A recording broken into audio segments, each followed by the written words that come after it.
China has taken the opportunity to do what looks a little bit like an old-fashioned banana republic coup.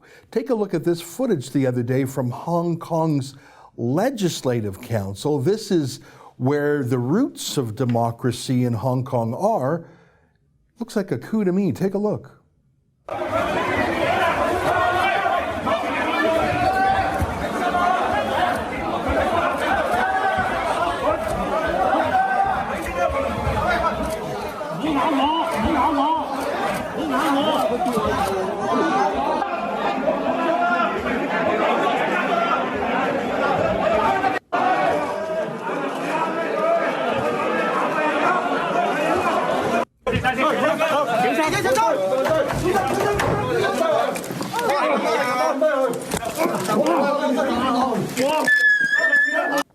Well, that looks like something you would see in a South American banana republic coup by some generalissimo. If I understand it correctly, the pro-Beijing legislators demanded to chair the committee, and they had a ring of guards around them, banana republic style, hauling out democracy candidates. Just incredible to behold. But there's one man who can help us make sense of this, a man who has been tweeted about directly by Donald Trump. I'm talking about our friend Gordon G. Chang.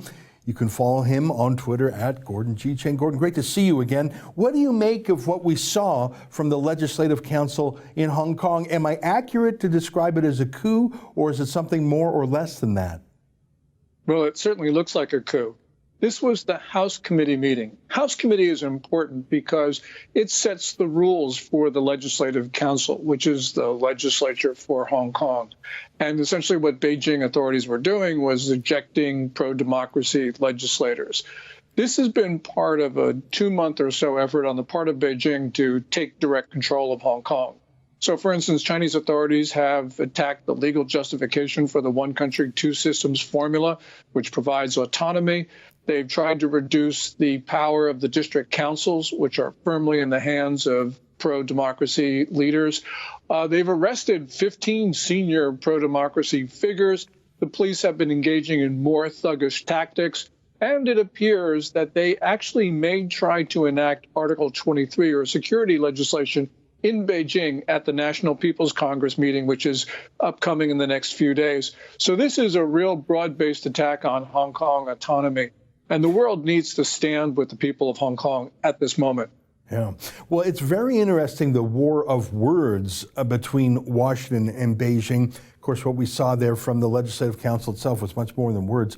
I see, for example, Secretary Pompeo in the last 24 hours has sent greetings to the president of Taiwan on her inauguration, using the word Taiwan, not Chinese Taipei, as the Chinese like to do. And I saw Secretary Pompeo also referred to Tibet in the form of the Tibetan Panchen Lama, a religious figure who was kidnapped, really, by the Chinese government 25 years ago. These are sensitive subjects to Beijing. Help us understand what Secretary Pompeo is doing by speaking so strongly about these symbolic human rights issues. Well, the Secretary of State knows that China is extraordinarily sensitive about human rights violations. And they're especially sensitive when American officials speak directly to the Chinese people, which is, we heard last week, Deputy National Security Advisor Matt Pottinger talk in Mandarin about the May 4th movement.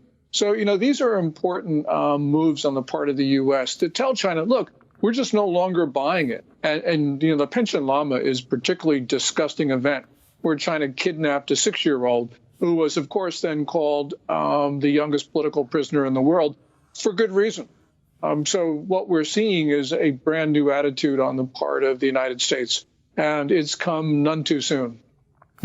Now, I follow a lot of Chinese propaganda channels, not because I'm persuaded by it, but because I want to know what China is saying. And I think you can sort of work backwards to get to what they're thinking.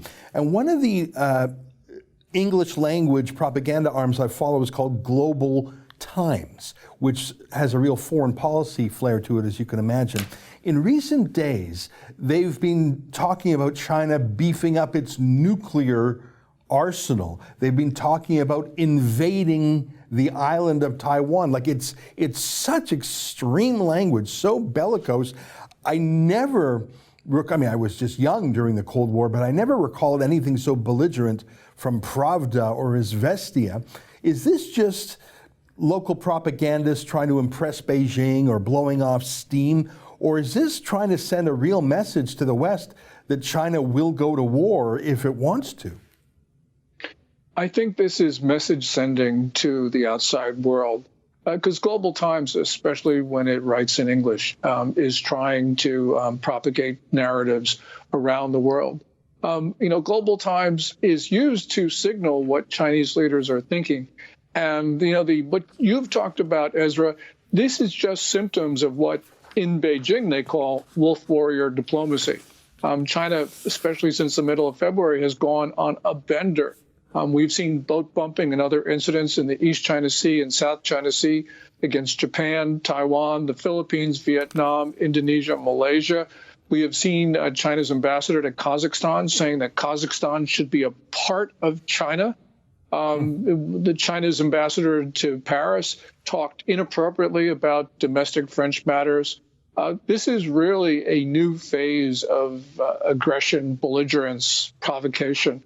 And we've got to be really concerned that something is really wrong inside of Beijing, because they could trigger history's next war. That's an excerpt from my daily show, The Ezra Levant Show. Every day I do a monologue on the news of the day, then I interview an interesting guest, and then I read my hate mail. You gotta subscribe. Go to rebelnews.com.